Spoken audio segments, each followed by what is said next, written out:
Bagaimanakah caranya untuk masuk ke toko yang sudah ada titipan mainannya itu 4?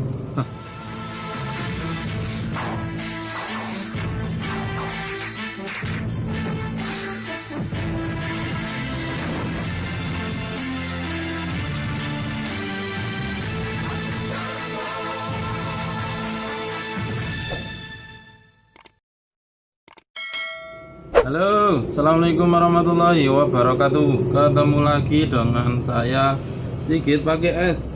Semoga teman-teman semua selalu diberikan kesehatan dan diberikan kelancaran rezeki.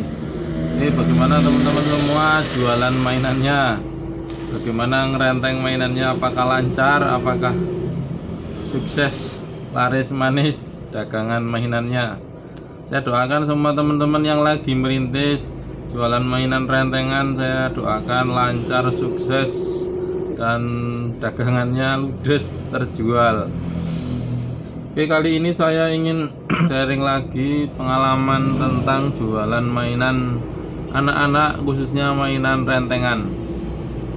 Kemarin di satu grup BA jualan mainan rentengan itu ada yang bertanya, bagaimanakah caranya untuk masuk ke toko yang sudah ada titipan mainannya itu 4? Gitu ya teman-teman. Jadi jualan mainan rentengan itu banyak kompetitornya, banyak pesaingnya, tetapi tidak apa-apa asal kita tetap semangat, tetap optimis, insya Allah laku dan sukses insya Allah.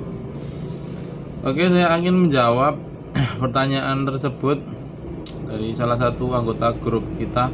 Oh ya, saya membuat grup jualan mainan rentengan, nanti link grupnya saya kasih di deskripsi video ini. Silahkan cek deskripsinya teman-teman yang belum gabung, yang mau masuk. Di situ ada teman-teman yang lain yang sesama pemula untuk jualan mainan rentengan.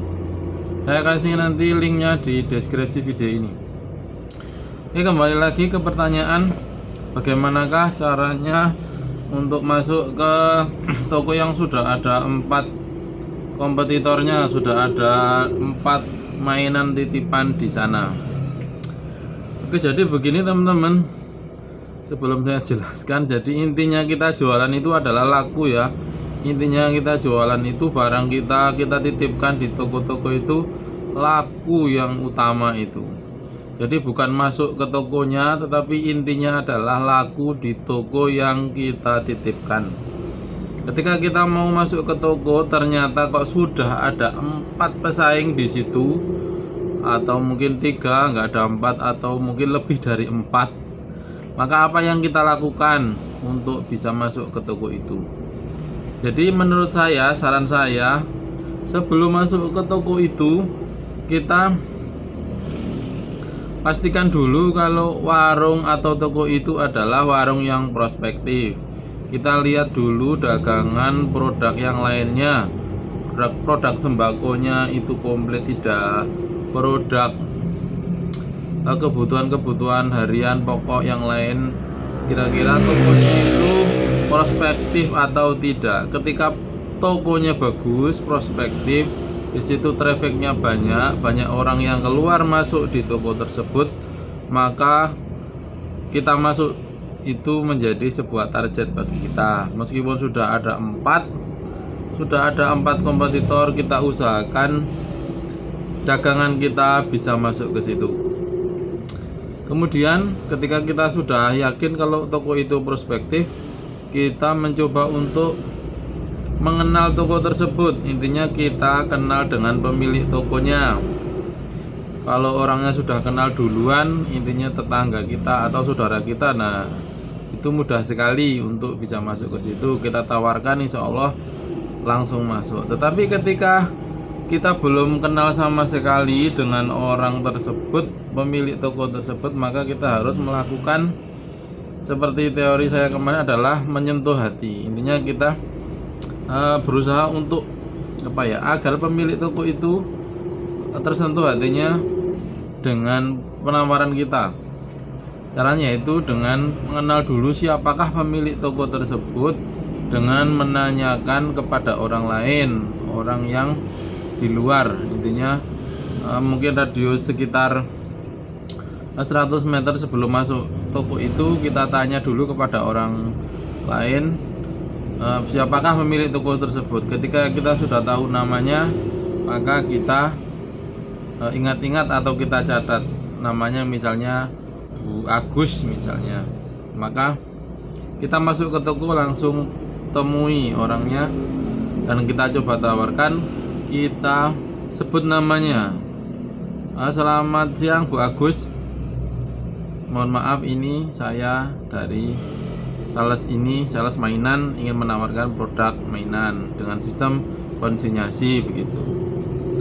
Kemudian ketika kita kok masih ragu, intinya nanti takut ditolak, bisa menggunakan cara yaitu komunikasi dulu yang akrab. Jangan langsung tembak, langsung tawarkan produk, tetapi kita melakukan sebuah komunikasi basa-basi dulu.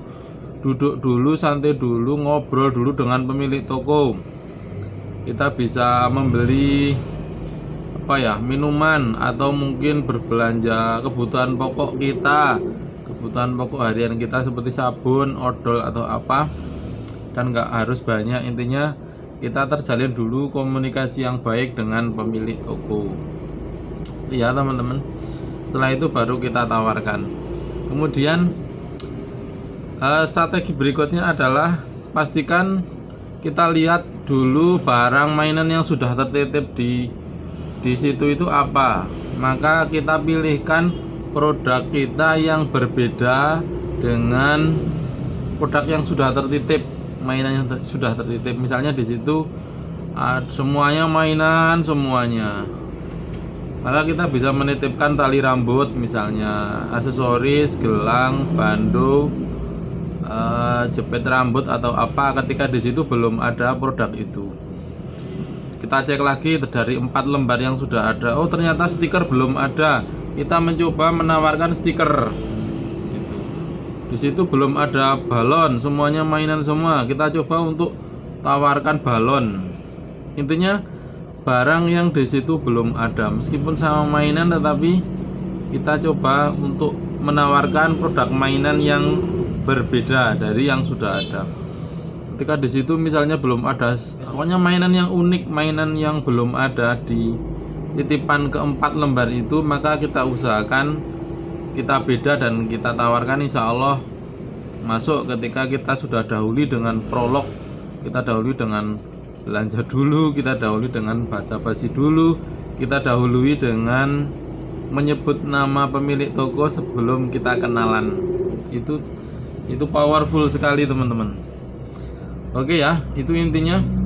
Kemudian kadang ada toko yang menolak dengan alasan tidak ada tempat atau mungkin tidak ada paku di situ. Maka kita mencoba untuk mensiasati, yaitu kita membawa paku dari rumah untuk kita tempel di tembok, atau kita bawa besi bengkok itu buat cantolan mainan kita. Begitu ya teman-teman. Sedikit sharing hari ini, semoga sedikit menambah pengalaman atau wawasan bagi teman-teman yang pemula. Bagi yang sudah master, bagi teman-teman yang sudah lebih pengalaman, silahkan nanti bisa sharing dengan teman-teman yang lain di grup belajar bisnis mainan rentengan yang saya buat beberapa hari yang lalu. Silahkan nanti gabung, silahkan di grup belajar bisnis mainan yang saya taruh link videonya di deskripsi video ini.